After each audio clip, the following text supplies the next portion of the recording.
हाँ भाई, तो अपन बात कर रहे थे किसकी बात कर रहे थे?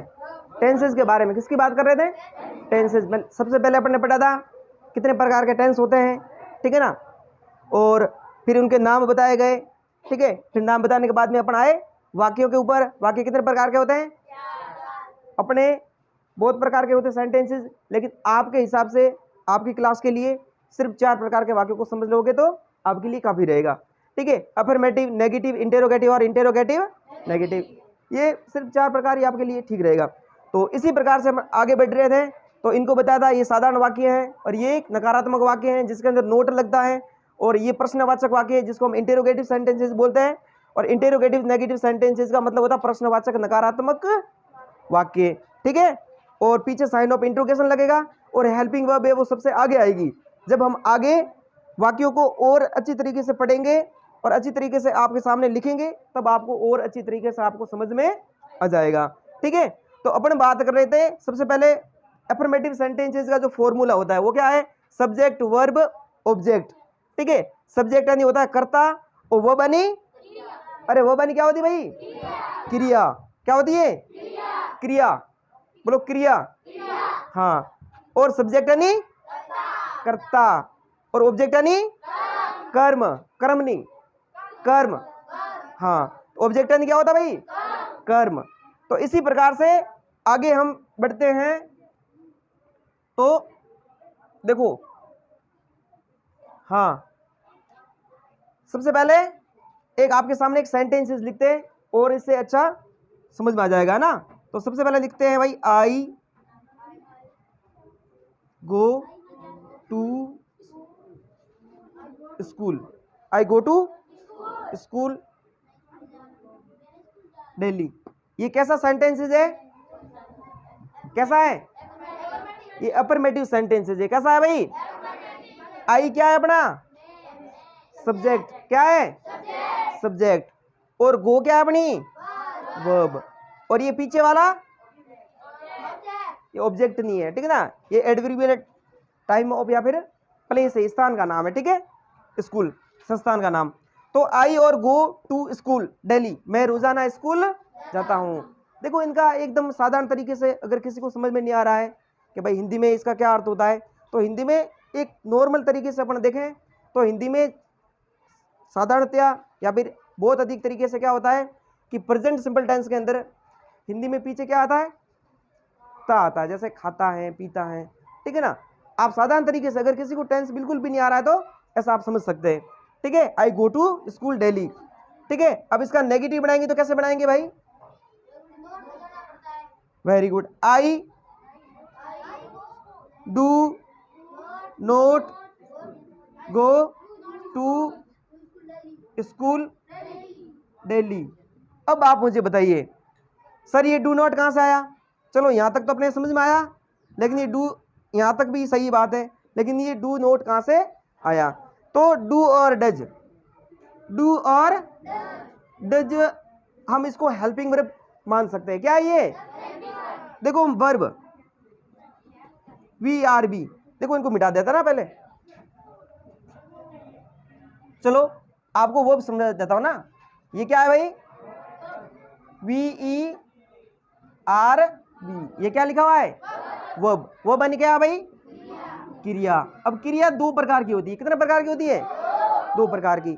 आप देख सकते हो, एक तो देखो एच वी और एक होती है एम वी। एच वी का मतलब होता है हेल्पिंग वर्ब। एच वी का मतलब क्या होता है? Helping verb. और एम वी का मतलब होता है main verb. H we means होता है हेल्पिंग, बोलो हेल्पिंग, अरे बोलो हेल्पिंग वर्ब। शाबाश, आप जितना बोलोगे उतना अधिक याद होगा, ठीक है। हेल्पिंग वर्ब और एम वी का मतलब होता है मेन वर्ब, ठीक है। हेल्पिंग वर्ब और मेन वर्ब। अगर हम हिंदी में इनको जाने तो हिंदी में इनका अर्थ होता है सहायक क्रिया। क्या होता है भाई? सहायक क्रिया। ये सहायता करती है। क्या करती है? छोटी सी सहायता करती है कि कौन सा टेंस है, ठीक है ना। ये छोटी सी सहायता क्या करती है? हाँ, और मेन वर्ब तो नहीं, मुख्य क्रिया होती है जिसके पीछे हिंदी में ना आता है। क्या आता है भाई? जैसे खाना, पीना, उठना, बैठना, रोना, धोना, पढ़ना, पढ़ाना, खेलना, लड़ना, झगड़ना, ठीक है, कूदना। तो जिनके पीछे भी हिंदी में ना आवे तो वो क्या है? मेन वर्ब, ठीक है। तो ये वर्ब की बात थी। तो यहाँ पे डू नॉट या फिर ये डू कहाँ से आया? तो ये इनकी दो प्रेजेंट सिंपल टेंस के अंदर, प्रेजेंट सिंपल टेंस के अंदर जब हम नेगेटिव वाक्य को बढ़ाएंगे, कैसे वाक्य को? नेगेटिव सेंटेंसेस को बढ़ाएंगे तो उनके अंदर डू और डज का प्रयोग होता है, क्योंकि नोट हमेशा अकेला नहीं आता है, नोट किसी न किसी हेल्पिंग वर्ब के साथ आता है, नोट अकेला आता ही नहीं है, ठीक है। तो हाँ, गौर खा रहा हूं तो बड़ा ही अजीब आदमी है, ठीक है ना। तो डू और डज, ठीक है, इनके साथ में हमेशा नोट आएगा तो डू और डज का प्रयोग होगा, ठीक है।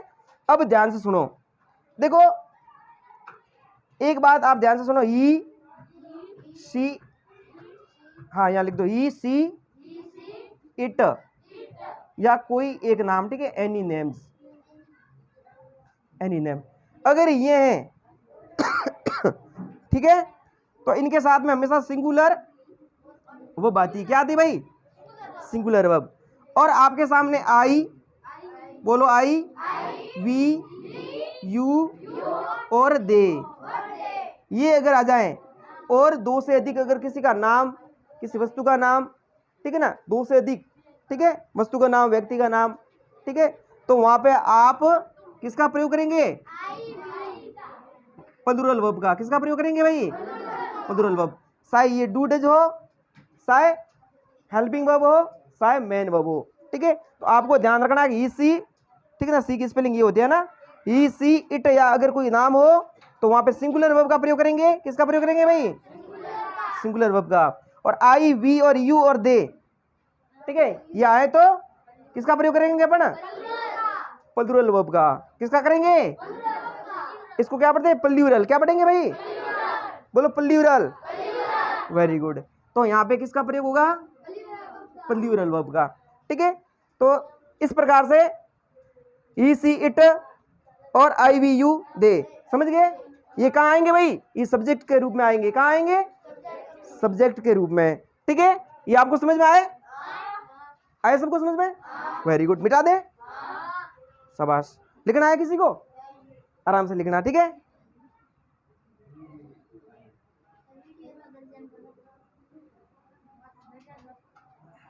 हाँ, अब देखो डू और डज, वापस डू और डज दोनों क्या है? हेल्पिंग वर्ब, सहायक क्रिया, ठीक है। अब मुझे बताओ डू क्या है? सिंगुलर है या प्लूरल? डू सिंगुलर है या प्लूरल? क्या है ये? प्लूरल है। क्या है भाई? प्लूरल। और ये डज सिंगुलर, शाबाश। क्या है ये? सिंगुलर, ठीक है। तो ये प्लूरल और ये सिंगुलर, ठीक है। तो जहां भी अभी मैंने बताया था कि सिंगुलर, ठीक है, नाउन या प्रोनाउन कौन कौन से थे? कौन कौन से थे? ही सी इट या कोई किसी का नाम, ठीक है। तो वहां पे किसका प्रयोग करेंगे? डज का। सिंगुलर होगा तो डज का और प्लूरल होगा तो डू का, ठीक है। अब आई मुझे बताओ सिंगुलर है या प्लूरल है? आई सिंगुलर है। क्या है? सिंगुलर। लेकिन आई को प्लूरल भी मानते। क्या मानते हैं? प्लूरल। हमेशा आई, जैसे आई यानी मैं, अब मैं तो एक ही हूं, लेकिन ग्रामर की दृष्टि से इनको प्लूरल कैटेगरी के अंदर रखा गया है, ठीक है। आई यानी मैं तो एक ही हूं ना, लेकिन इसको कहां रखा गया है? प्लूरल कैटेगरी के अंदर रखा गया है, बहुवचन माना गया है, ठीक है। तो आई के साथ हमेशा डू का प्रयोग होगा, ठीक है। आगे हम बढ़ते हैं। आगे देखो, समझ में आया आपको? I do not go to school, I के साथ क्या आया? डू आया। क्यों आया डू? क्योंकि आई प्लूरल की कैटेगरी के अंदर है, ठीक है। अब देखो आपके सामने जैसे ही, यहाँ पे खाली जगह छोड़ देता हूं मैं,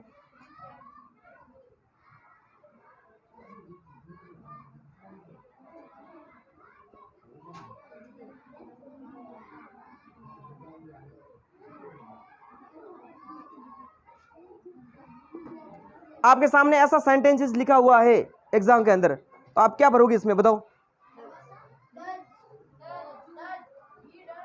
ये पहले सेंटेंसेस के साथ देखो, आप बताओ जल्दी, तुरंत बताओ।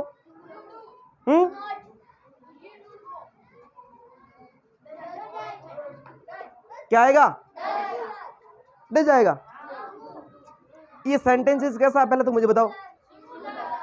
अरे सिंगुलर सेंटेंसेस सिंगुलर होता क्या? ये सेंटेंसेस कैसा है? अफर्मेटिव है। कैसा है? ठीक है, अब इसमें भरो, मुझे बताओ क्या आएगा? अफर्मेटिव में क्या आएगा? गोज आएगा। क्या आएगा भाई? गोज। अब सोच रहे हो सर गोज क्यों आया? ठीक है, इसलिए आया क्योंकि ही क्या है? ही क्या है? ही सिंगुलर सब्जेक्ट है। क्या है? Singular subject. अब आप सोच रहे हो सर सिंगुलर है तो ईएस क्यों लगाया? ठीक है ना, आप सोच रहे हो सिंगुलर है तो ईएस क्यों लगाया? देखो जियो गो, या पीएल है भाई प्ले, ठीक है ना, पीएल है भाई प्ले, या फिर READ रीड। ठीक है, ये जितने भी वर्ब्स हैं, जितने भी वर्ब्स हैं हमेशा प्लूरल फॉर्म में होती हैं। हमेशा मेन वर्ब हमेशा प्लूरल फॉर्म में होती है और उसको सिंगुलर बनाने के लिए एस या ईएस का प्रयोग करते हैं। जब सिंगुलर सब्जेक्ट होगा तो उसके साथ में एस या ईएस का प्रयोग होगा। मेन वर्ब हमेशा प्लूरल फॉर्म में होती है और उसको सिंगुलर बनाने के लिए एस या ईएस लगाया जाता है। बाकी नाउन या प्रोनाउन, नाउन को किस नाउन को सिंगुलर से प्लूरल बनाया जाता है और ये हमेशा प्लूरल ही होती है। ठीक है, तो आगे की बात हम कल करेंगे। Thank you so much. ठीक है।